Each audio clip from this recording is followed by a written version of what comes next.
Paano nga ba ma-recover ang nakalimutang Surf2Sawa account number? Let's start.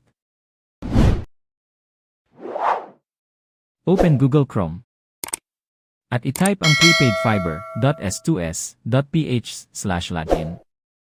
Then, i-click ang Enter o Go. Sa Surf2Sawa login, i-click lang ang Forgot Account Number. Sa Recover Account Number, i-type lang ang iyong cellphone number na binigay mo noon sa nag-install ng Surf2Sawa mo.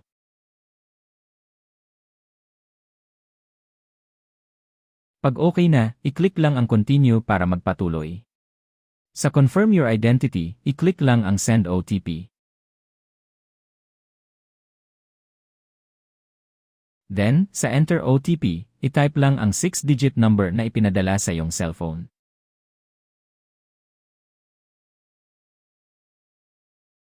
Pag okay na, i-click lang ang Verify.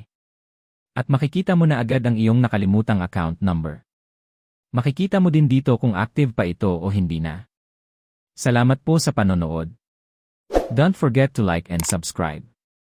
If may tanong po, comment lang po sa baba. Thank you.